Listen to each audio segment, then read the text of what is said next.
Wankawan TV1. Sidang dibuka kembali. Majelis Komisioner Mahkamah sedang hadirin dimohon berdiri.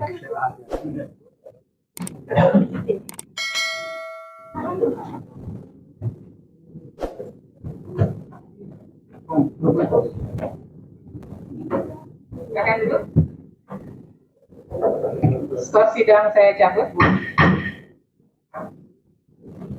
Berikutnya kita akan pemeriksaan ahli terakhir dari pihak pemohon Bapak Yulianto Widiraharjo. Saya persilakan.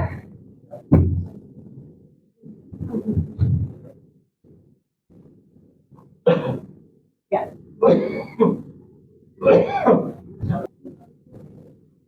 Ya, dikomunikasikan aja antar pihak ya, pemohon ya.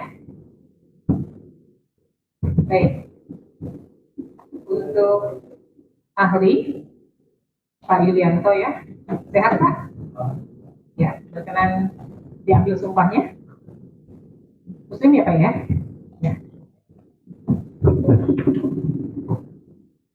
Pak Yulianto, mohon diikuti yang saya lafalkan. Demi Allah, saya bersumpah sebagai ahli akan memberikan keterangan sesuai dengan apa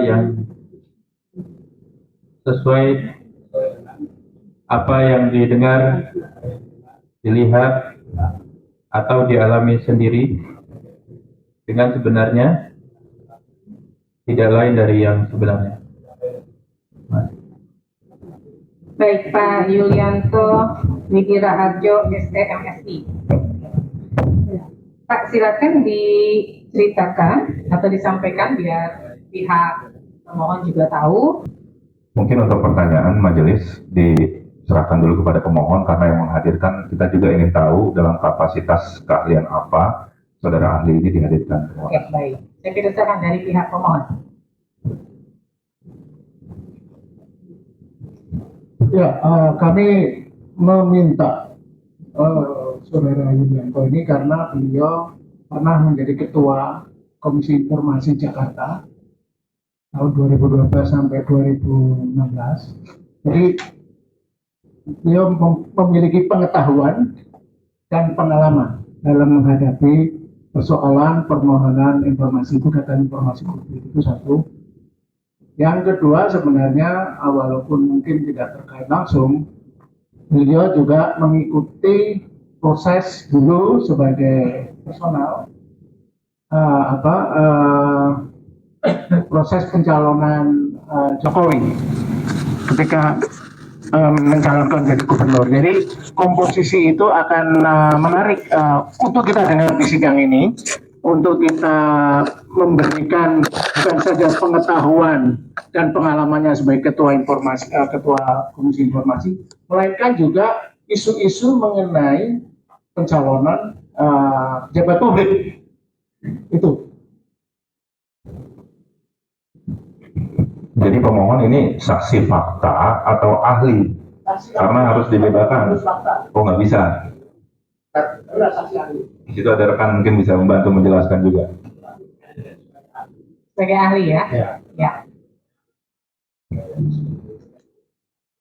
Saya, izin Bu Ketua. Ya.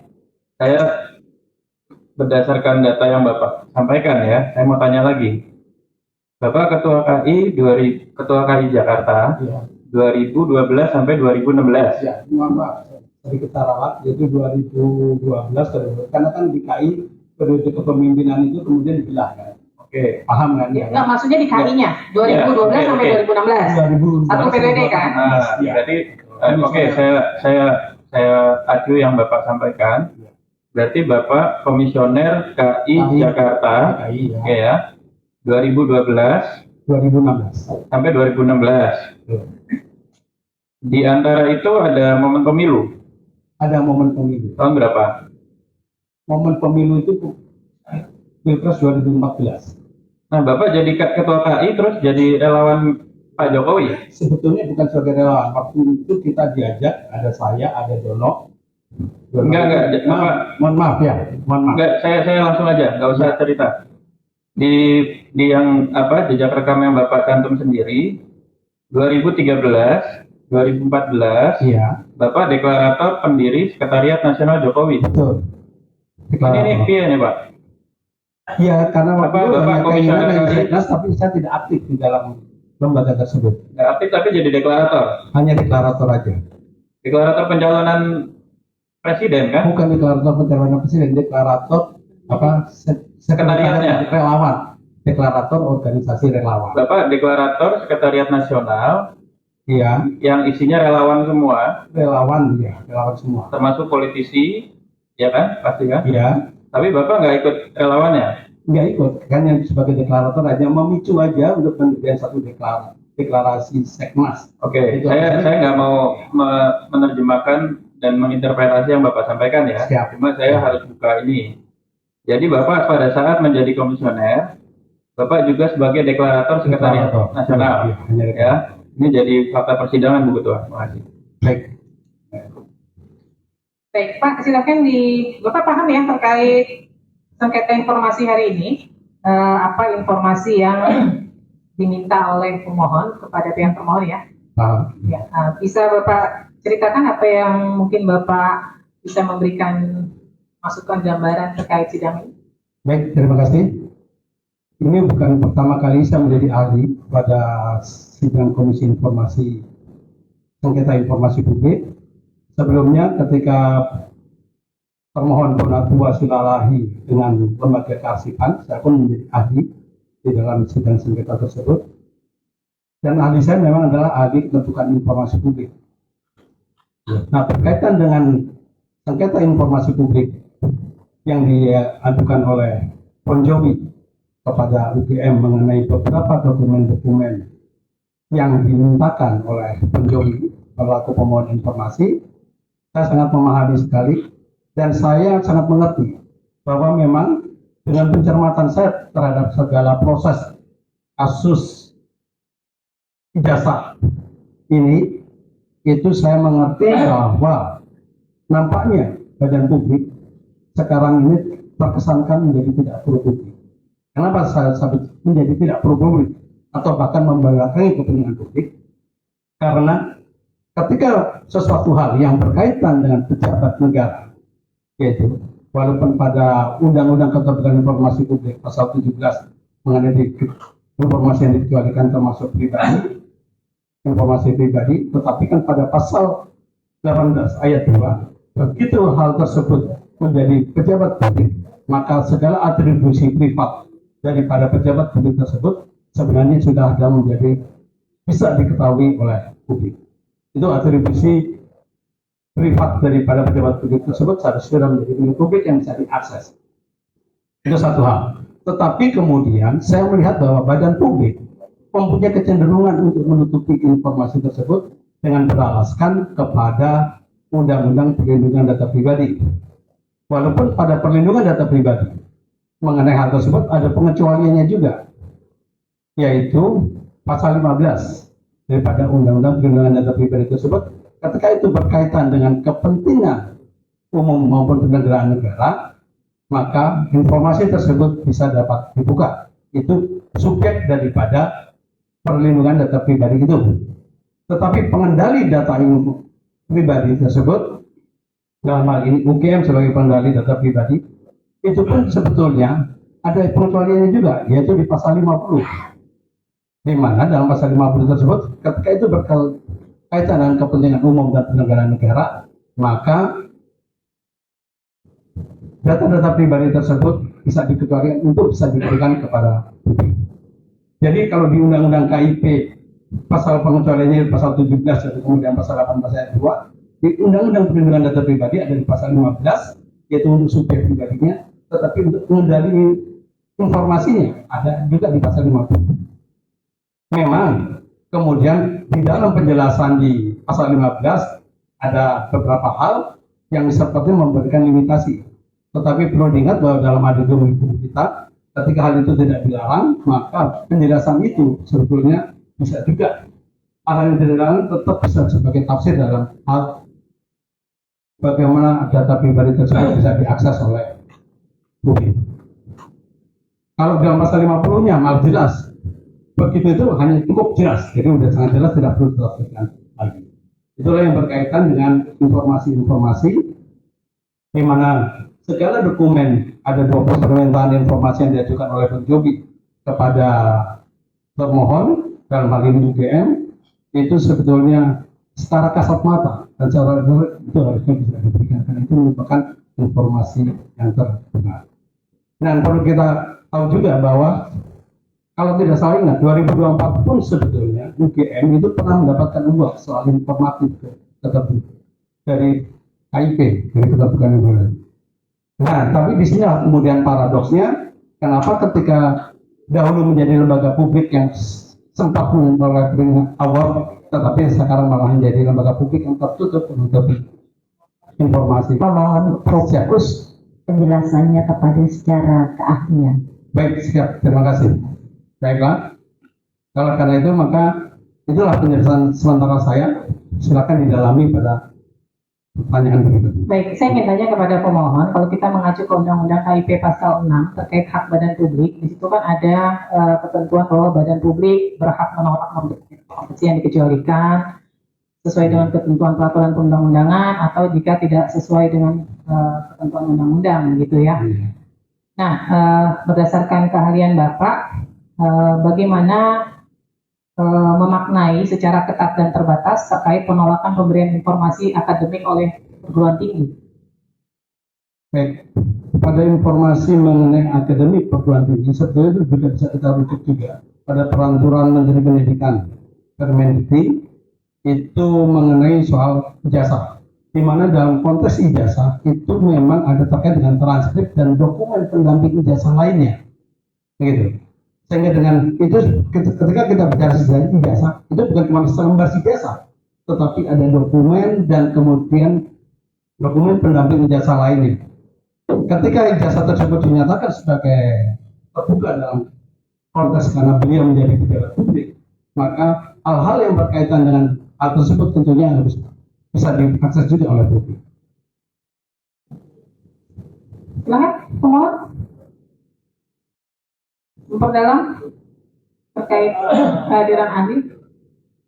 Pertanyaan saya yang pertama adalah menggarisbawahi pernyataan ahli tadi, menilai bahwa kecenderungannya beberapa tahun terakhir ini, terutama sejak beliau menduduki posisi sebagai Ketua Komisi Informasi Jakarta, badan publik tidak lagi pro publik. Nah, pertanyaan saya, apakah ahli menyaksikan atau merasakan itu terjadi di dalam lingkup kinerja PPID yang berada di lingkup ahlian posisi ahli? Dan itu yang pertama, jawab dulu saja. Baik, dalam konteks persidangan kali ini dan kemudian dalam konteks ijazah yang sengketa informasi publik dengan beberapa lembaga publik lainnya yang dilakukan oleh pemohon informasi bukan hanya penjobi, itu saya melihat adanya kecenderungan seperti itu, seperti lembaga arsip nasional. Itu pun juga punya alasan yang kemudian mengesankan mereka menutup-nutupi satu informasi. Karena saya 2 kali menjadi ahli dalam konteks itu, yaitu satu melawan Andri, satu lagi yang berdua dengan LKD, lembaga kearsipan daerah. Saya melihat kecenderungan seperti itu. Sedangkan di dalam undang-undang kearsipan sendiri itu secara jelas menyatakan bahwa ijazah ataupun dokumen yang dibutuhkan oleh pihak pemohon informasi dalam konteks ini sudah menjadi arsip statis, di mana arsip statis tersebut juga sudah mempunyai nilai guna sejarah. Nah, kalau nilai guna sejarah ini sampai tidak kemudian terpenuhi, karena ini nanti akan mengganggu kepada ingatan memori kolektif bangsa kita. Nah, dalam undang-undang kearsipan secara jelas itu menjelaskan bahwa arsip statis dalam konteks ijazahnya pejabat publik tersebut itu mempunyai hak nilai guna sejarah. Di mana hak nilai guna sejarah ini mempunyai kaitan dengan kepentingan kebangsaan kita, masyarakat kita, bahwa inilah perjalanan sejarah kita pernah punya gubernur bernama X, kemudian pernah punya presiden bernama I sebenarnya ini dengan segala latar belakangnya. Oleh karena itu, maka kalau kita merujuk kepada beberapa perundang-undangan, itu secara jelas bahwa dokumen-dokumen mengenai pejabat negara tersebut itu adalah merupakan dokumen. Pertanyaan kedua terkait dengan substansi isu yang kita diskusikan di sini. Sebenarnya salah satu tujuan kami, Bon Jovi ini menggugat ke Komisi Informasi Pusat adalah ingin mengetahui kinerja PPID yang terkait dengan persoalan ini.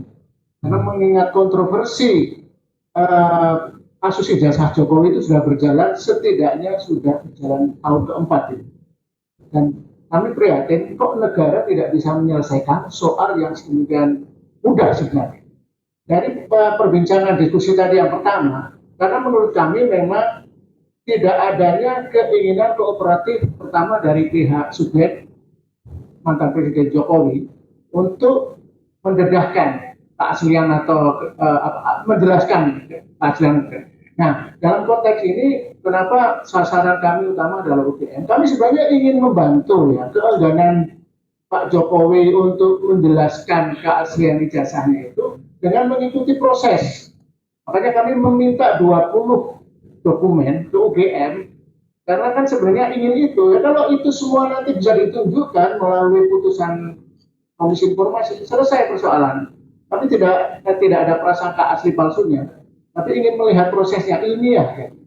Nah, sayangnya sidang kelima ini dengan UGM, kami paling nggak pendapat saya itu berdasarkan memang UGM karena mungkin asas kehati-hatian yang sebenarnya tidak ada itu, asas kehati-hatian di Undang-Undang Keterbukaan Informasi Publik, menurut kami tidak terlalu kooperatif ya. Contohnya adalah 20 dokumen yang kami minta tidak satu pun diberikan. Nah, menurut ahli sebagai mantan sebagai ketua KI 2012 Jakarta 2012, mestinya ini opini ya. Apakah UGM seharusnya dalam kapasitasnya sebagai PPID, badan publik, memberikan info-info yang kami minta itu? Baik, terima kasih. Kalau bicara seharusnya, kita tetap aja harus merujuk kepada Undang-Undang Keterbukaan Informasi Publik, kemudian mengenai informasi yang dikecualikan dalam uji konsekuensinya harus merujuk kepada peraturan perundang-undangan lainnya. Dalam hal itu sebenarnya dari rujukan-rujukan beberapa peraturan perundang-undangan lainnya dan undang-undang tertentu jelas bahwa dokumen-dokumen yang dimintakan oleh Bon Jovi harusnya terbuka. Dan UGM harusnya punya kebanggaan karena salah satu alumninya bisa menjadi Presiden Republik Indonesia, di mana di situ juga merupakan sejarah. Nah, kalau kita merujuk ke Undang-Undang Kearsipan, bahwa dokumen-dokumen itu merupakan bagian daripada elemen sejarah yang harusnya bisa diakses juga oleh publik. Ya, itu kebanggaan yang UGM itu di situ. Nah, nilai guna sejarah ini menjadi sangat penting buat bangsa kita ini ke depan. Oleh karena itulah maka kesimpulan saya sebenarnya sederhana sebetulnya. Kasus ini nggak perlu berlarut-larut ketika subjek itu kemudian secara terbuka mengumumkan ijazahnya, kemudian UGM selaku pencipta arsip atau selaku pencipta daripada dokumen tersebut itu mempunyai kebanggaan bahwa alumni menjadi itu, dan kemudian UGM menjaga keberlangsungan sejarah Republik Indonesia ini.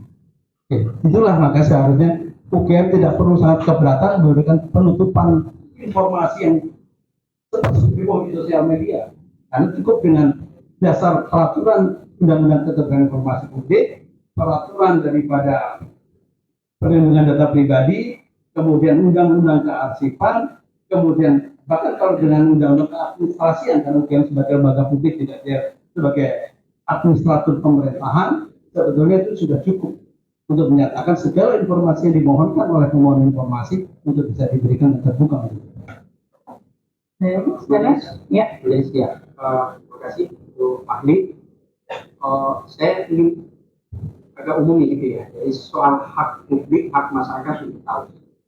Jadi dalam posisi itu kemudian yang didiskusikan ini kan sebenarnya adalah seorang yang sekarang sudah mantan kepala negara, seorang yang pernah menjadi presiden gitu ya. Hak publik itu untuk tahu dalam hal untuk kapasitasnya. Di mana saya selalu menyebut bahwa ijazah itu tidak diletakkan pada posisi hanya sebagai syarat formil biasa saja, tapi itu adalah untuk publik mendapatkan informasi pengetahuan bahwa yang bersangkutan itu layak untuk memimpin negara ini. Kan itu posisi. Dalam konteks itu maka pertanyaan sekarang saya ke ahli adalah apakah karena kan ada soal perdebatan. Sepertinya yang dikecualikan misalnya angka gitu ya, KHS-nya, nilai dan macam-macam. Setahu saya itu kan ada sebenarnya hal pendefinisian berkaitan dengan data pribadi.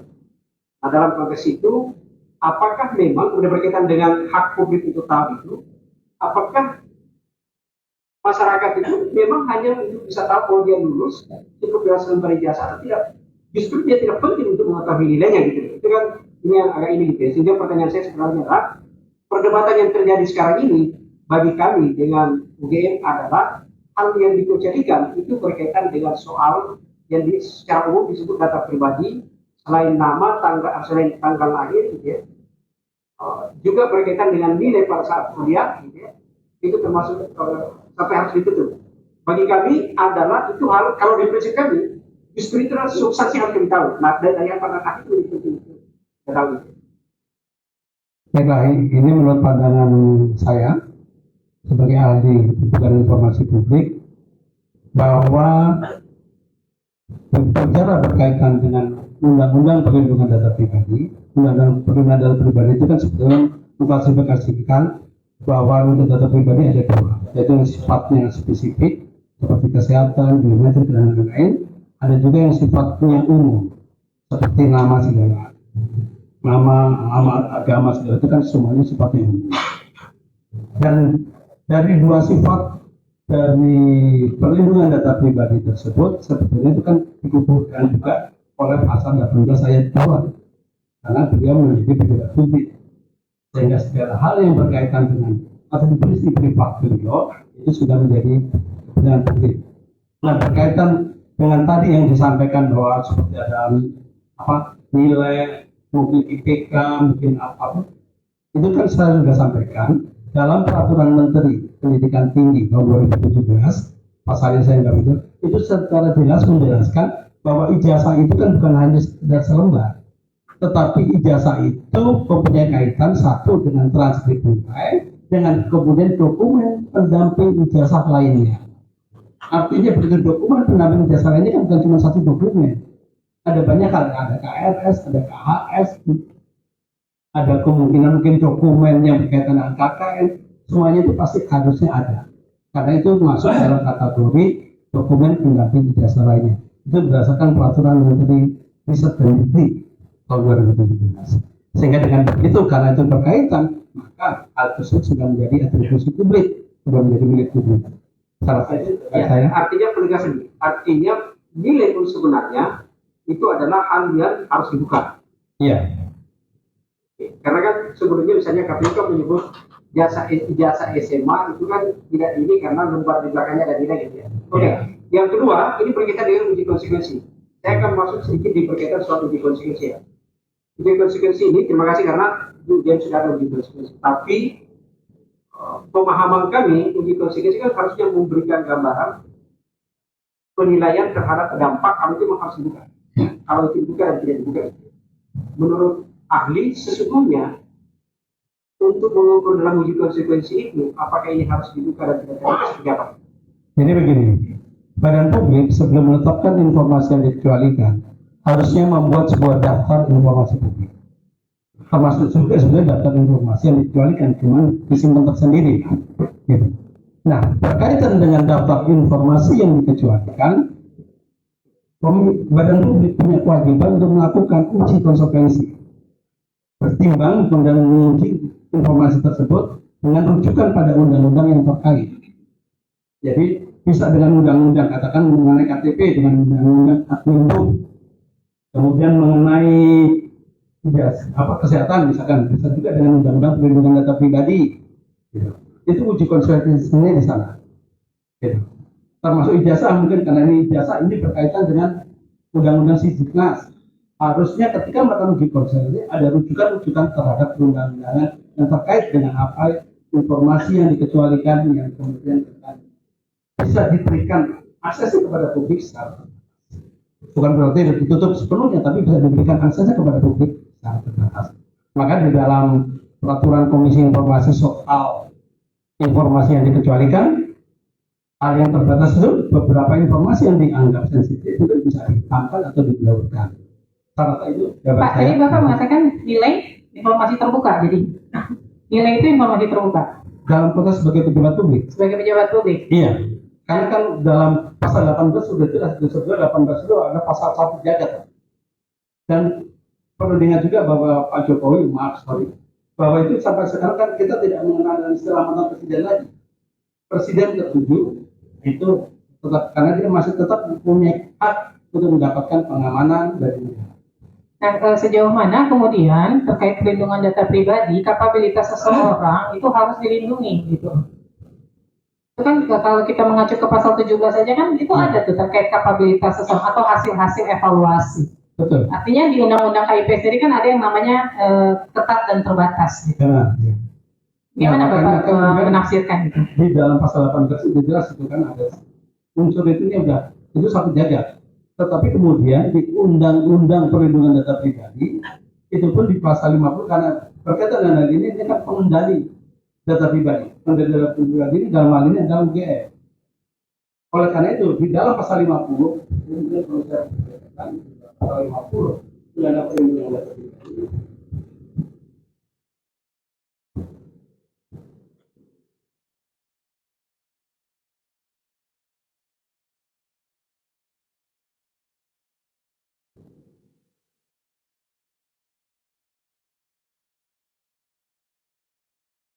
Kewajiban pengendalian data pribadi ini sebagaimana dimaksud dalam pasal 30, pasal 32, pasal 36, pasal 42, pasal 43 ayat 1 huruf A sampai dengan huruf T, pasal 44 ayat 1 huruf B, pasal 45, pasal 46 ayat 1 huruf A dikecualikan untuk A. Kepentingan pertahanan dan keamanan nasional, B. Kepentingan proses penegakan hukum, C. Kepentingan umum dalam rangka penyelenggaraan negara. Itu jadi dia bisa terkait dengan kepentingan umum dalam rangka penyelenggaraan negara. D. Kepentingan pengawasan sektor jasa keuangan moneter, sistem pembayaran dan stabilitas sistem keuangan yang dilakukan dalam rangka penyelenggaraan negara. Itulah yang kemudian saya bilang walaupun dia mengendali data pribadi punya kewajiban untuk melindungi data pribadi itu, tetapi itu berkaitan dengan poin C kepentingan umum dalam rangka penyelenggaraan negara, hal tersebut bisa dibuka. Pak, poin C kepentingan umum coba lihat penjelasannya itu apa Pak? Dalam penjelasannya itu kalau di pasal 50 sudah cukup jelas. Tetapi ketika dalam pasal 15 penjelasannya kan itu berkaitan dengan pajak, kemudian berkaitan dengan administrasi, itu ada 5 poin kalau salah ya, nggak berapa. Tetapi kan tidak melarang, karena di dalam itu kan mengenai jenuh dan biasanya harus disambungkan juga penyelenggaraan negaranya. Itu jangan kemudian berakhir hanya dibatasi kepada kepentingan administratif aja. Saya rasa itu jawaban saya. Silakan boleh mengenai konsekuensi administrasi jika dokumen tertutup. Saudara sebagai ahli, apa implikasi hukum dan administrasi apabila dokumen akademik yang digunakan untuk jabatan publik tidak dapat diuji secara terbuka? Yang kedua, apa kondisi tersebut berpotensi menimbulkan ketidakpastian hukum dan melemahkan kepastian publik? Ya, baiklah. Kalau itu kan sebenarnya karena kita menginginkan adanya pemimpin yang punya kredibilitas, pemimpin yang punya kompetensi, pemimpin yang bisa kita jadikan tauladan, maka kemudian hal-hal yang berkaitan dengan latar belakang, terutama latar belakang pendidikan, latar belakang kompetensi dia, maka itu kan perlu dipelajari oleh publik ketika publik akan melakukan pilihannya, yang gitu. Seperti yang tadi disampaikan oleh ahli sebelum saya, itu sudah jelas itu kan, secara filosofisnya adalah seperti itu. Itu jawaban saya itu yang pertama. Yang kedua mengenai berpotensi menimbulkan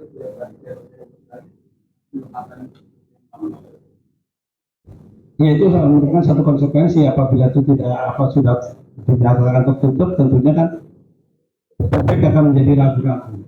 Dan arbitrasi itu kepercayaan publik bisa berubah menjadi ketidakpercayaan publik ketika hal-hal yang ditanyakan tersebut menjadi tidak terjadi. Jadi bukan cuma ketidakpercayaan publik terhadap sang pemimpin apakah yang mempunyai dokumen tersebut, tetapi ketidakpercayaan publik terhadap lembaga yang menerbitkan dokumen-dokumen pendukung ketika dia harus menjadi pejabat publik. Terima kasih. Ada lagi? Izin yang mulia, ingin melanjutkan yang pasal 15 tadi tentang PDP. Kan di pasal 15 terutama yang C ya, pengecualian itu untuk kepentingan umum. Namun saya tadi ingin melanjutkan yang pertanyaan hakim. Dalam penjelasan itu disebutkan, ini saya bacakan ya, yang dimaksud dengan kepentingan umum dalam rangka penyelenggaraan negara antara lain penyelenggaraan administrasi pendidikan, bimbingan sosial, perpajakan, kepabeanan, dan pelayanan perizinan. Nah, pertanyaan saya adalah dalam penjelasan ini itu digunakan frasa antara lain. Nah, pertanyaannya adalah dengan penggunaan frasa antara lain ini, apakah yang disebutkan di sini 5 ini itu hanyalah contoh atau limitatif? Itu bisa berupa tafsir. Satu berupa bisa ditafsirkan sebagai contoh, antara lain misalkan antara lain tafsir sebagai contoh, tetapi bisa juga ditafsirkan sebagai limitatif. Tetapi dalam konteks hukum maka saya bilang ketika hal-hal tersebut tidak dilarang, ya kan? Misalkan saya tiba-tiba nih saya ingin ke toilet, tidak ada larangan, saya minta izin. Tapi ketika itu dilarang, maka itu tidak bisa. Nah, dalam hal ini maka kepentingan umum itu kan harus dibaca bukan hanya kepentingan umumnya saja, tetapi kepentingan umum dalam konteks menjalankan negara ini. Ya. Jadi yang harus maka itu sebutkan adalah tafsir. Artinya bisa saja di luar ini pun bisa. Bisa, ya, karena tidak dilarang. Ya, masih. Terima kasih. Kami mencatat ada 5 isu terkait dengan mengapa kami sampai ke sengketa ini. Isu pertama adalah kami mengkategorikan dokumen yang kami buka itu, yang kami minta itu atas 3 kategori. Yang pertama adalah dokumen yang berhubungan dengan akademik, dan semua dokumen itu dinyatakan oleh UGM sudah diserahkan ke Polda Metro. Kemudian yang kedua adalah dokumen yang berhubungan dengan permintaan legalisasi dan verifikasi dari pihak eksternal. Nah, jawaban dari UGM adalah tidak dalam penguasaan. Nah, ini interpretasinya seperti apa saya juga nggak tahu. Yang ketiga adalah permintaan terhadap yang berhubungan dengan SOP. UGM menyatakan belum ada. Nah, di sini saya agak bingung juga ya. Yang satu dinyatakan tidak dalam penguasaan, yang kelompok lain belum ada. Apakah karena yang kami minta itu adalah misalnya permintaan legalisasi, sampai sekarang ini belum clear. Apakah pernah ada permintaan itu, tapi UGM tidak memberikan, atau memang tidak ada pihak eksternal yang meminta itu kepada UGM. Nah, apakah wajar tidak ada permintaan legalisasi, sementara dari bukti yang kami terima, itu ada 3 legalisasi yang berbeda. Nah, yang kami tanyakan kepada ahli adalah, dalam hal ini interpretasi atau wajar atau tidak ini, dan seperti apa? Karena kami khawatir kalau ini disebut tidak dalam penguasaan, terus permintaan kami ditolak. Ini ada konsekuensi yang sangat besar ketika legalisasi dan verifikasi itu dinyatakan tidak dalam penguasaan. Dan begitu juga dengan SOP. Masa sih tidak ada, yang kami ini adalah kebijakan dan aturan. Memang di bawahnya disebut SOP, tapi kan bahasa itu sangat umum ya, kebijakan dan aturan. Dengan menyatakan belum ada, ini seperti menghindari dari tanggung jawab. Apakah wajar kalau badan publik menghindar dengan mengatakan yang kami minta itu tidak ada, yang kami minta itu tidak dalam penguasaan? Gitu. Terima kasih. Terima kasih. Kalau bicara soal tadi, SOP itu kan sederhana sebetulnya. SOP itu adalah kalau diterjemahkan dengan kita itu jumlah dan jutis ya. Ini. Tapi saya akan merujuk pada pertanyaan-pertanyaan sebelumnya bahwa apakah ijazah semua dokumen publik tersebut tidak dikuasai oleh UGM, mungkin aslinya tidak dikuasai. Tetapi UGM harusnya mempunyai salinan ijazah tersebut. Nah, kalau permintaannya adalah harus meminta ijazah asli, jawaban UGM menyatakan bahwa dia tidak menguasai ijazah, itu adalah benar. Tetapi kalau yang dimintakan adalah salinan ijazah dengan segala halnya, nah itu UGM harusnya mempunyai salinannya. Ya. Itu yang berkaitan dengan soal salinan. Kemudian kalau kemudian apakah hal itu bisa diberikan atau tidak, ya bagaimana pihak PPID UGM merumuskan dalam konteks informasi mana yang bisa dikecualikan dan informasi mana yang bisa diberikan kepada publik. Gitu. Itu yang berkaitan dengan soal permintaan dokumen, salinan dokumen yang kemudian dinyatakan tidak dimiliki atau tidak dikuasai oleh UGM. Akan menjadi aneh kalau UGM tidak mempunyai salinannya. Itu satu hal. Yang kemudian berkaitan dengan SOP. SOP itu kan pasti berkaitan persoalan dengan manajemen dalam lembaga publik tersebut. Nah, dalam konteks manajemen agar pelayanan publik untuk memberikan hal-hal yang dimohonkan oleh publik, tentunya badan publik harusnya menyusun SOP. Apapun namanya, bisa SOP, bisa juklak atau bisa juknis gitu. Dan tentunya ketika dia menyusun SOP, maka dia harus merujuk kepada peraturan perundang-undangan yang berlaku.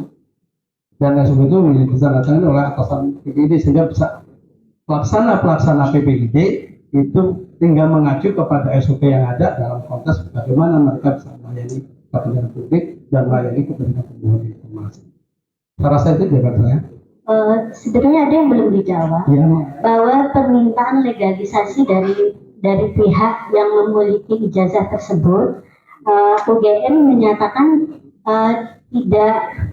tidak menguasai, tidak dalam penguasaan. nah kalau itu memang apa ya, mekanismenya agak ini berbeda-beda.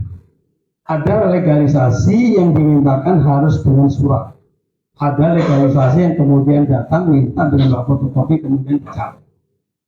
Nah, dari UGM mekanisme mana yang diambil? Itu yang perlu kita tahu terlebih dahulu. Mekanisme mana yang diambil yang kebiasaan ada di UGM. Kalau mekanismenya dia adalah mekanisme yang harus ketika menyatakan memohon legalisasi harus dengan surat, mungkin surat dokumen permohonan legalisasi atas dokumen publik tersebut itu bisa jadi ada. Tetapi ketika mekanismenya orang yang berkepentingan untuk legalisasi hanya datang kemudian membawa fotokopi, di mana pihak UGM kemudian meneliti dari fotokopi tersebut ternyata oh benar dia adalah mahasiswa kita nomor ini kan tinggal ngecek aja ya kan, maka kemudian langsung ya maka dokumen permohonan legalisasi kan berarti tidak ada kan orangnya hanya langsung datang. Tetapi apakah itu kemudian dicatat? Harusnya UGM mencatat siapa saja yang sudah melakukan permohonan legalisasi terhadap dokumen ini. Karena itu adalah mekanisme yang biasa kita tempuh dalam proses kita melakukan legalisasi. Nah, memang dalam persyaratan pejabat publik itu kan ijazah terakhir selalu diminta dengan legalisasi basah. Maka di situ kita bisa melihat apakah salinan ijazah yang ada kemudian katakan KPU itu sudah sesuai, maka kemudian KPU akan melihat, oh kan ada legalisasinya dia sesuai, walaupun harusnya tidak verifikasi oleh pihak KPU terhadap itu. Karena bisa aja kan namanya stempel legalisasi kan sederhana, bisa dibikin di pramuka itu stempel legalisasi itu kan, gitu sederhana. Tetapi nama pejabat yang melakukan legalisasi itu kan nggak bisa, itu baru. Maka menjadi aneh kemarin ketika, maaf agak sedikit menyimpang, ketika KPU menutup itu. Karena apa? Dalam proses legalisasi di Undang-Undang Kehakiman tidak jelas. Legalisasi satu dokumen itu harus ditandatangani basah oleh pejabat yang berwenang menangani legalisasi itu. Itu di Undang-Undang Pers kan jelas pada saat itu.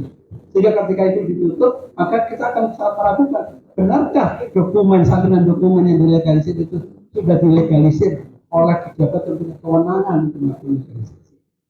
Karena kan apalagi berapa kali periode kan, tentunya kecuali kalau orang yang prestasi kerja ini nggak bagus-bagus, maka dia nggak pernah dimutasi, nggak pernah promosi, dia 15 tahun di situ aja ya. Jadi soal tersendiri. Tetapi pada prinsipnya hal-hal seperti itu harusnya kemudian lagi? Ya, terima kasih. Kita terbuka saja ya. Perdebatan ini kan sebenarnya karena berbeda kasus biasa itu benar asli atau benar palsu. Tidak ada. Supaya kita tidak dalam posisi itu maka kemudian UGM melalui rektor itu kan sudah menyatakan ini asli. Itu kan testimoni itu. Maka menghubungkan nilainya 2,5 itu sendiri. Ini saya akan bertanya pada masyarakat itu ahli. Karena kemudian ternyata bagaimana sebenarnya proses untuk kemudian kita bayar, saya kembalikan berkata kepada hak publik untuk tahu. Bagaimana kami bisa tahu bahwa itu benar asli tanpa kemudian ada penjelasan proses verifikasi yang dilakukan oleh rektor. Apakah benar ada proses tersebut? Itu kan kemudian kita lihat ada beberapa yang harusnya bisa kita katakan betul, sampai tidak betul. Uji konsekuensinya menyatakan tertutup. Termasuk tadi disebut bahwa legalisir ditandatangani pejabat publik, pejabat di situ itu kan ternyata ditutup gitu. Ini gitu ya. Dan ada beberapa dokumen lain yang menurut saya sangat penting harus ada, dinyatakan oleh UGM tidak ada. Termasuk adalah soal laporan terkait. Maka mohon majelis, saya justru meminta di majelis ini untuk kemudian majelis itu menghadirkan ada 2 saksi penting, ada 3 sebenarnya yang saya juga. Ini adalah posisi sebagai saksi fakta. Itu adalah Jokowi sendiri. Karena ada beberapa hal yang tidak bisa diklarifikasi oleh UGM langsung. Misalnya, apakah Jokowi pernah ke UGM melakukan legalisir tiga atau tidak? Penjelasan dari UGM kemarin bahwa mekanisme yang dilakukan UGM adalah ada 2. Sebelum tahun 2019, yang bersangkutan ke UGM membawa dokumen ijazah asli dan fotokopinya untuk legalisir. Apakah ada pemeriksaan? Karena mereka menggunakan dokumen ini dari 2012 sampai kemudian 2019. Maka mungkin dan antara juga gitu. Jadi itu kali gitu ya. Yang kedua adalah berkaitan dengan soal termasuk Pak Pratikno.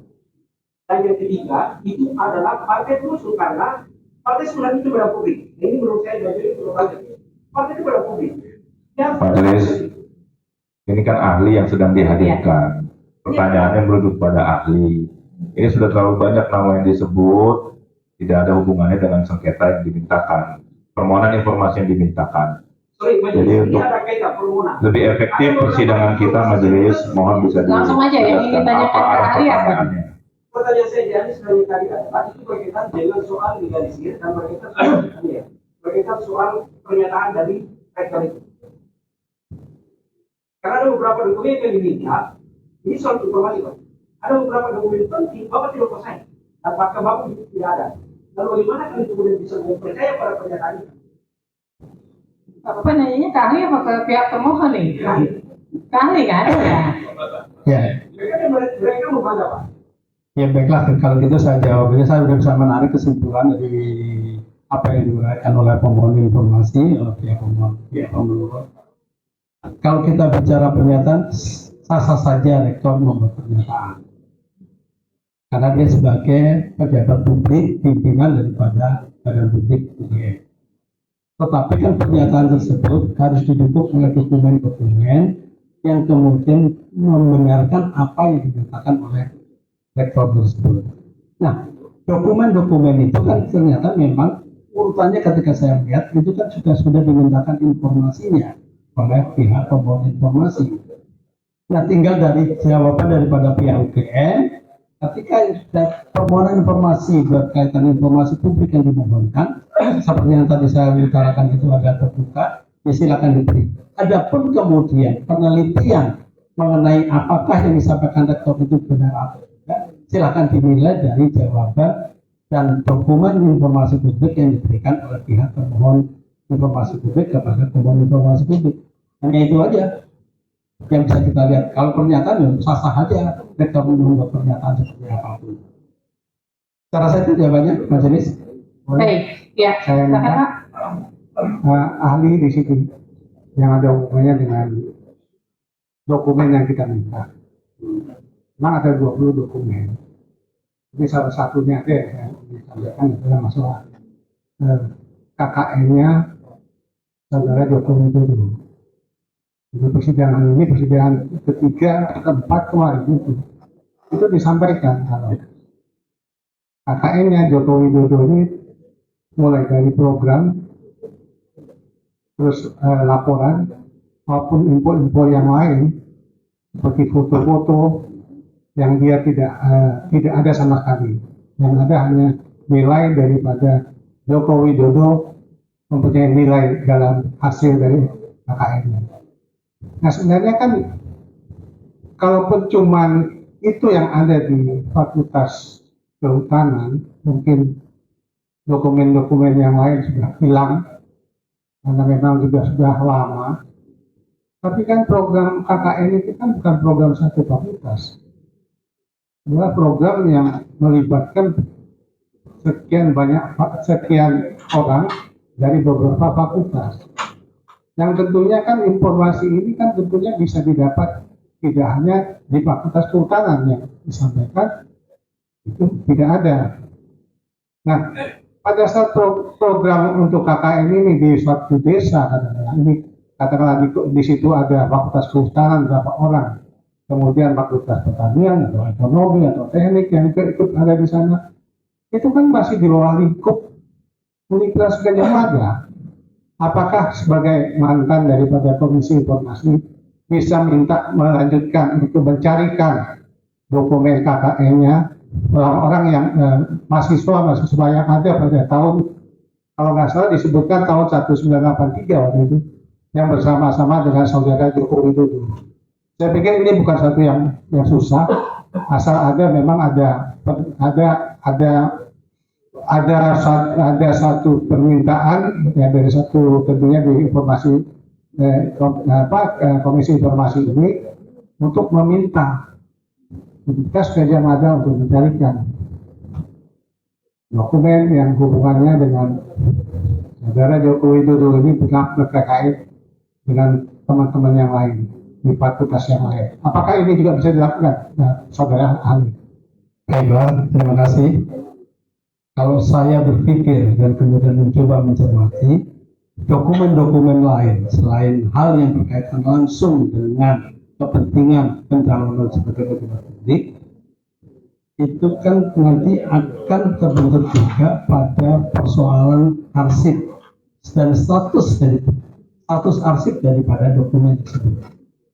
Perlu dipahami oleh para pihak pemohon informasi maupun kita semua yang ada di sini bahwa proses Pak Jokowi atau calon presiden kita di UGM itu kan sudah sekian puluh tahun yang lalu, di mana arsipnya tersebut, apakah ini dari pihak UGM yang nanti bisa menjawabnya, apakah arsip dokumen mengenai KKN itu dikategorikan sebagai arsip statis yang harus tetap ada di dalam penguasaan Badan Publik atau PPIB UGM, ataukah dia arsip yang mempunyai batas retensi? Nah, ketika itu mempunyai batas retensi, katakan retensi maksimal 30 tahun. Ya, Pak Jokowi itu berhenti 40 tahun. Sehingga kemungkinan besar arsip dokumen mengenai AKN dan lainnya itu kemungkinan besar sudah bisa dihapuskan. Sehingga dengan begitu maka Badan Publik bisa menjawab bahwa arsip tersebut adalah sudah dimusnahkan. Nah, kita bicara dalam konteks posisi arsip di dalam posisi dokumen di dalam arsipan. Karena Undang-Undang Arsipan kan memberikan kewenangan juga kepada Badan Publik untuk menilai arsipnya, apakah dia itu arsip inaktif, kemudian atau arsip statis, gitu. Di mana dengan begitu ada retensinya. Ketika itu sudah dihapus, ya pasti sudah dihapus. Ya, tinggal dari pihak Badan Publik menjawab, oh dokumen mengenai KKN berhubung Pak Jokowi sendiri sudah keluar daripada arsip yang sudah termasuk arsip yang kita hapuskan. Sehingga dengan begitu maka UGM sudah tidak memiliki lagi aset tersebut. Karena sudah sekian puluh tahun yang lalu. Nah ini, jadi bagi pembangun informasi juga harus memahami juga pada posisi dokumen-dokumen mana ketika diperlukan di dalam status kearsipan. Saya rasa itu jawaban saya. Ya, Satu lagi ya. satu lagi singkat saja ini untuk majelis. Ya. Majelis kami ingin bertanya, apakah kami bisa memohon agar majelis mengundang Saudara Jokowi dan Pratikno sebagai mantan Rektor UGM untuk hadir sebagai saksi fakta? Karena kita ngomong dokumen seolah-olah orang-orangnya sudah tidak ada dokumen yang mana. Tapi kan orang-orangnya sudah ada, sehingga mungkin bisa diperiksa. Dan kalau itu bisa dilakukan oleh majelis KI, ini menjadi sejarah di Indonesia. Terima kasih. Ya, kami sudah mendapatkan informasi itu dari Panitra sebelumnya dan kami sudah memutuskan tidak, karena tidak ada relevansinya, gitu, ya. Karena yang disengketakan dalam hal ini UGM dan seluruh pertanyaan yang dibutuhkan sebenarnya sudah di persidangan sebenarnya sudah direspon dan dijawab oleh UGM sebagai pihak termohon. Nah, yang saya ingin tanyakan kepada ahli, sepengetahuan ahli, apakah KHS dan nilai itu menjadi syarat resmi dalam mengajukan untuk jabatan publik? Saya rasa tidak. Di dalam jabatan publik biasanya yang dipersyaratkan adalah ijazah terakhir dengan legalisir. Tidak ya? Ya. Kemudian apakah, ini kan kalau kita bicara KHS yang mungkin juga dilampirkan ya, mungkin sebagai bahan lampiran saja, atau ijazah yang SD, SMP, SMA yang dibaliknya itu ada nilai. Ya. Kalau itu kemudian dilampirkan tanpa nilai, ijazah SD, SMP, SMA, apakah kemudian mempengaruhi?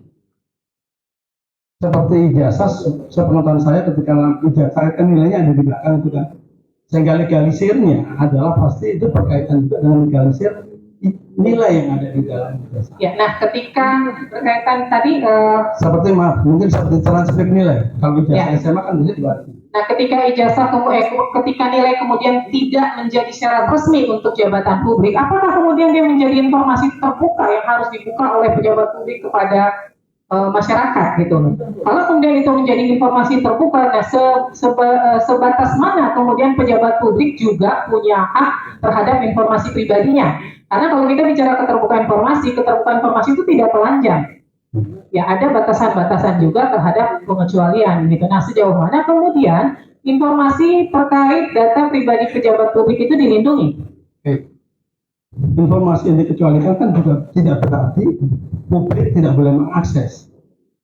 Mungkin disitulah yang kemudian ada keseimbangan dalam konteks untuk melihat nilai tersebut. Karena ini kan berkaitan dengan kepentingan publik untuk mengetahui tingkat kompetensi atau seberapa kredibel, seberapa kompeten calon pejabat publik tersebut. Sehingga dengan begitu maka soal katakan transkrip nilai atau nilai apapun itu yang berkaitan dengan menunjukkan daripada kompetensi atau tingkat intelektual pejabat publik itu tentunya bisa diberikan akses, tetapi kan tidak bisa secara terbuka. Nah itu yang kemudian ada keseimbangannya di sana. Membuatnya misalkan pemohon informasi akan Jokowi ingin melihat, silakan dilihat, gitu. Tetapi itu kan bukan berarti semua orang umum itu kemudian boleh melihat. Tentunya setelah dengan pertimbangan melalui persidangan KIP. Nah Pak, kalau kita bicara terkait hak pribadi, itu kan di undang-undang juga menjelaskan bahwa karena ini tidak berkaitan dengan syarat resmi untuk pejabat publik ya, nilai, saya bicara nilai. Nah, ada aturan di undang-undang KIP juga yang menyatakan harus dengan izin dari yang bersangkutan, gitu. Nah, bagaimana kaitannya dengan ini? Gitu? Karena ini nilai bukan hal yang menjadi syarat resmi dalam kaitannya dengan jabatan publik. Nah, Bapak sebagai ahli keterbukaan informasi, sejauh mana kemudian Bapak melihat bahwa nilai seseorang itu kemudian berkaitan dengan posisinya di jabatan publik di Republik ini, gitu?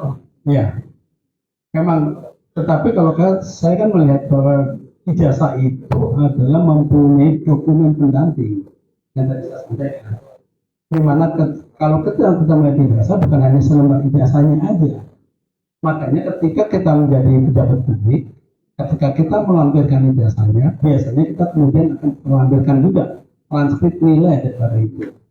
Karena itu untuk menunjukkan Ya kalau bahasanya Rocky Gerung kan biasa hanya menunjukkan bahwa kita pernah bersekolah kan gitu kalau Rocky Gerung kan tidak. Tetapi dalam kaitan ini adalah ijazah itu tidak berdiri sendiri. Ijazah itu mempunyai lampiran dokumen pendukung lainnya. Ya memang dalam soal persyaratan jabatan publik memang hanya ditulisnya normatifnya hanya ditulis begitu aja. Kecuali kita nyari kerja ya, kalau nyari kerjaan kan biasa ditulis dengan IPK minimal sekian, maka kita harus melampirkan transkrip minimal untuk menunjukkan IPK-nya kan gitu. Tetapi dalam jabatan publik dia dengan ijazah terakhirnya, begitu ijazah terakhir dilengkapkan menunjukkan pada dari situ ketika dimintakan mengenai oleh pemohon informasi mengenai dokumen-dokumen yang berkaitan dengan ijazah, saya pikir itu bisa dibukakan.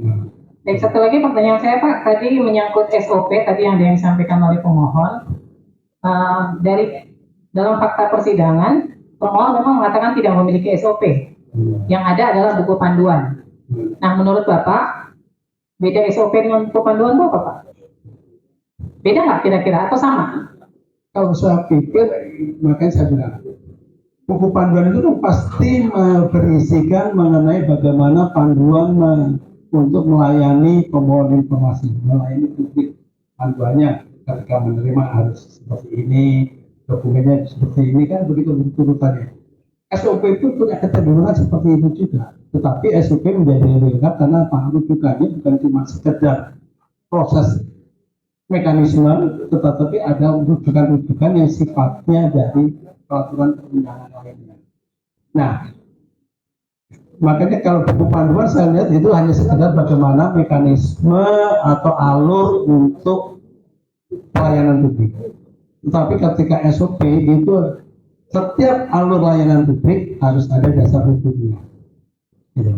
Maka kemudian di dalam birokrasi biasanya kan munculnya adalah berupa juklak ataupun petunjuk pelaksanaan dan petunjuk teknis, di mana konsiderannya adalah mengenai rujukan terhadap peraturan perundang-undangan yang hidup dalam menerbitkan juklak dan teknis.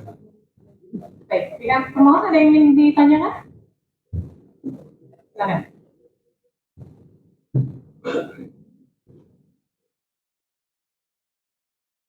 Terima kasih Majelis.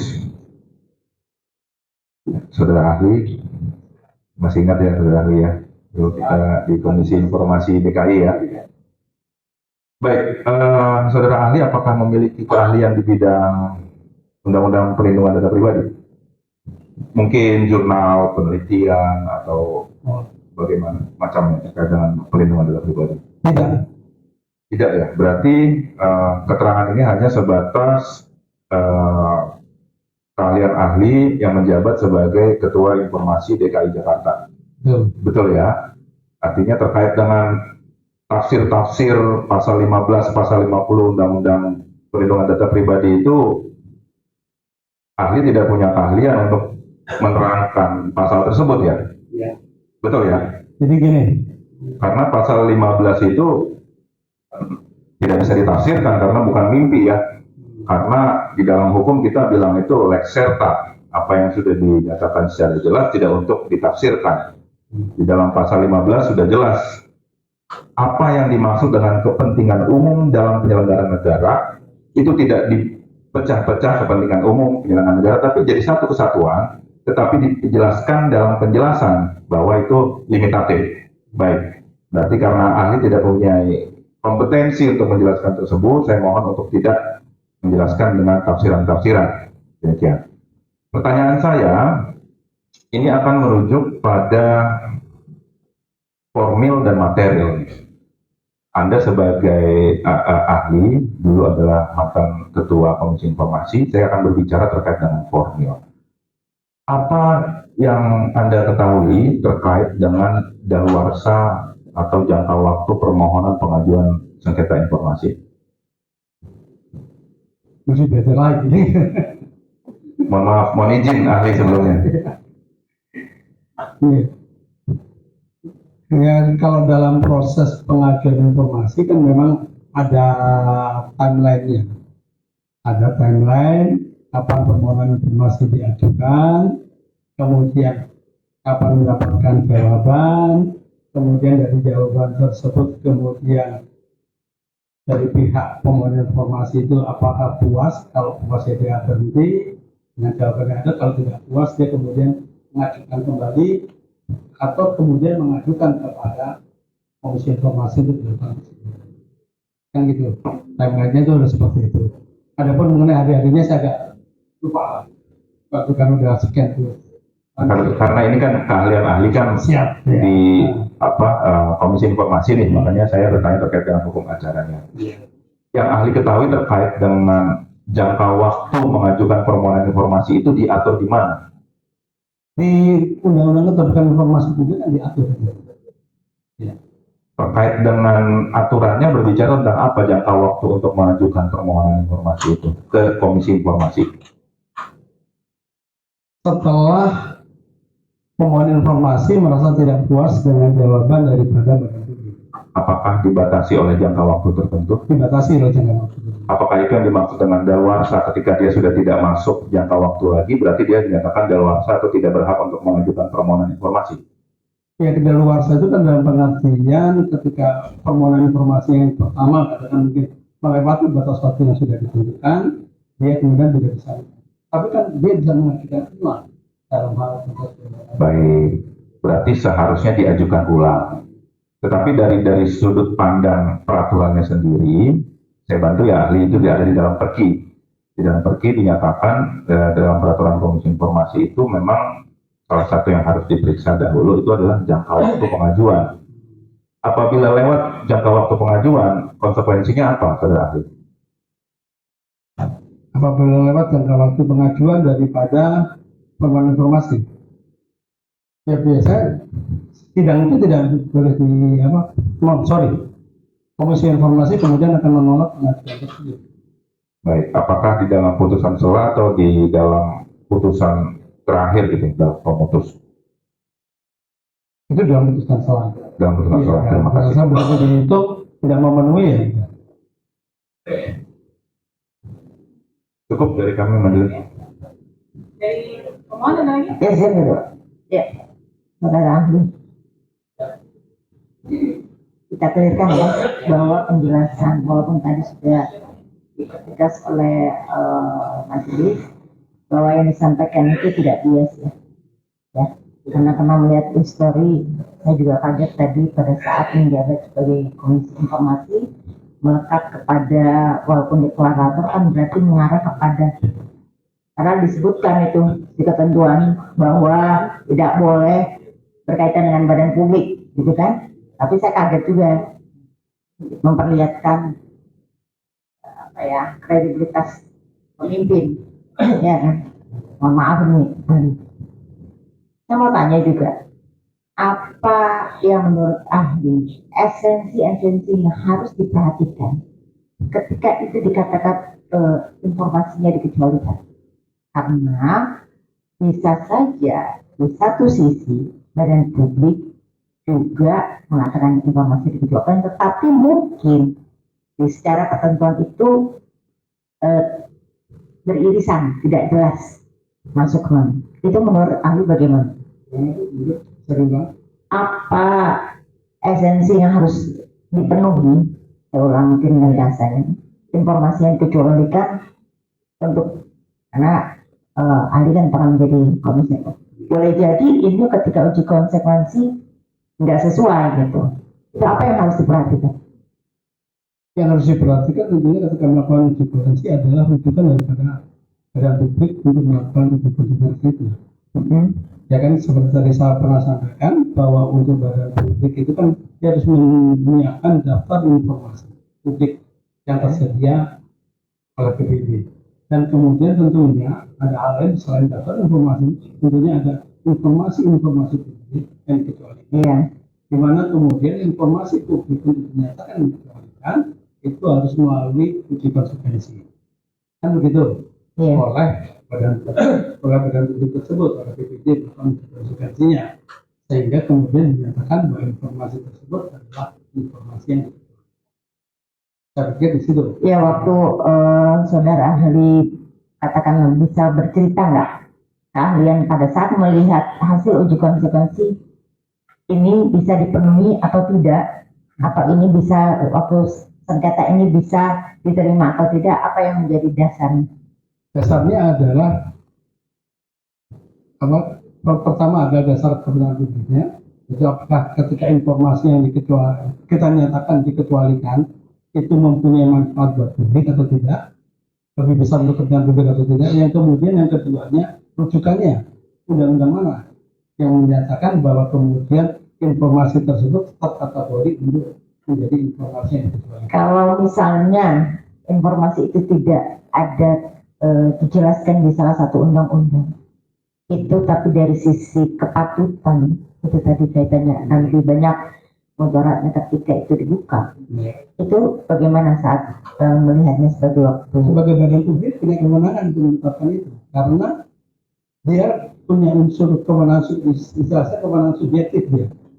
Kewenangan subjektif untuk menilai, oh informasi ini ternyata kalau dibuka akan menimbulkan persoalan di masyarakat. Maka kemudian kewenangan melalui kewenangan subjektifnya badan publik menyatakan ini ada informasi yang diperlukan. Tetapi ketika pemohon informasi publik tidak puas dengan keputusan atau dengan ini, ya kemudian pasti akan menanyakan dasarnya apa. Kan tadi Ibu sampaikan bahwa ini kan berdasarkan kepatutan. Berarti saya kaitan dengan pernyataan tadi subjektif, boleh jadi mungkin nggak satu jenis informasi, katakanlah satu permohonan itu bisa diperlakukan beda, mungkin nggak? Sangat mungkin bisa diperlakukan beda. Yang misalkan dia mengajukan sekian puluh ya, mungkin informasinya sama jenis informasinya, tetapi ketika badan publiknya berbeda, pemohonannya berbeda, mungkin nggak itu diperlakukan berbeda. Misalnya satu, ini dikecualikan, tapi untuk badan publik yang lain ternyata terbuka. Bisa berbeda, karena tadi saya bilang ada kewenangan subjektif daripada badan publik. Apakah itu melanggar undang-undang atau regulasi Pak, ketika subjektivitas dibuat landasan untuk penetapan itu diterima, dikecualikan atau tidak? Jadi makanya kemudian ketika melakukan uji konsekuensi, apakah badan publik tersebut kemudian merujuk pada peraturan perundang-undangan? Kalau tadi Ibu bertanyakan, apabila dia tidak mengaitkan yang peraturan perundang-undangan, ya, itu satu tadi pertanyaan saya. Maka kemudian di situ kemudian berlaku adalah pendapat.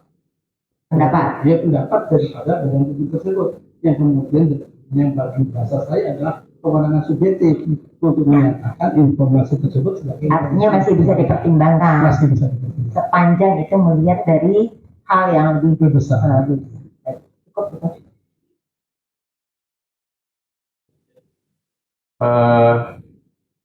Ini memang soal integritas ini saya concern sekali ya, meskipun di kami belum ada perbincangan, tapi saya tidak bisa menahan kalau melihat profil saudara saksi, gitu ya. Ini harus saya sampaikan. Saudara ahli, habis jago semua gitu, jadi saya bingung saksi ahli. Jadi gini, Bapak, ini saya terus terang saya baru baca profil Bapak, ini baru ya, saya nggak kenal beliau, ya. Tapi saya kaget lihat profilnya. Bapak saya belum pernah kenal Bapak senior saya dulu di KI Jakarta setelah periode Bapak, tapi saya baru ketemu Bapak sekarang. Bapak jadi komisioner itu kan menandatangani fakta integritas, iya kan?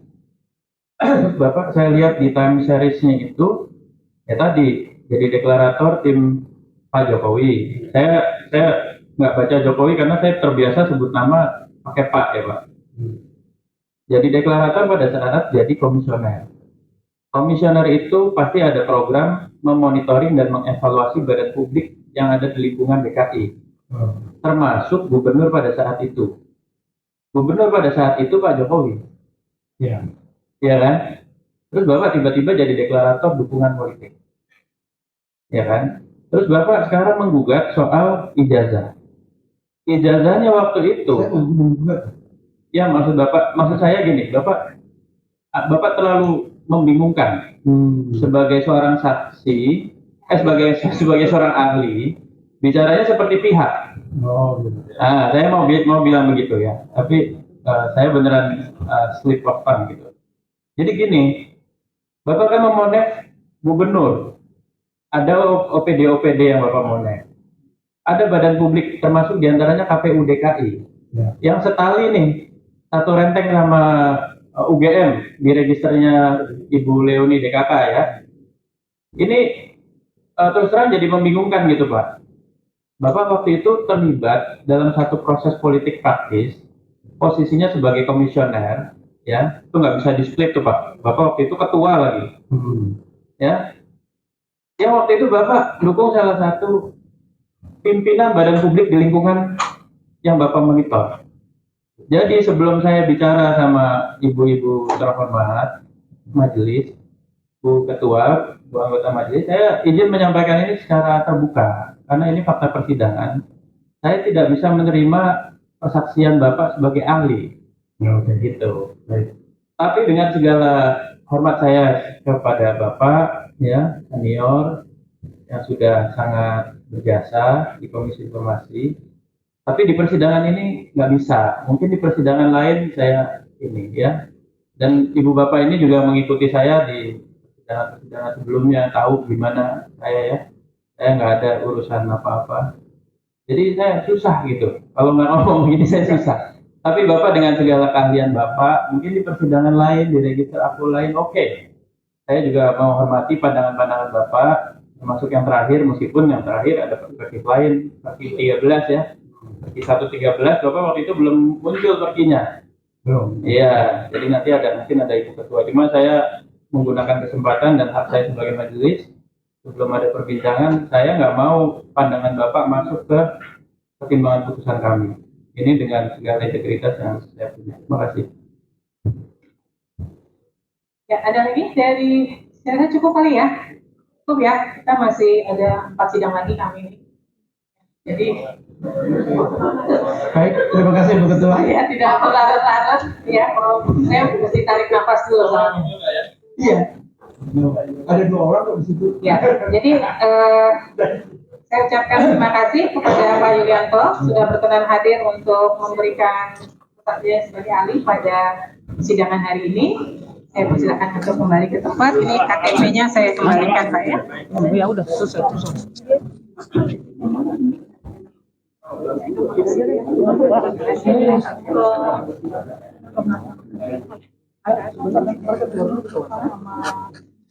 Baik, kepada para pihak.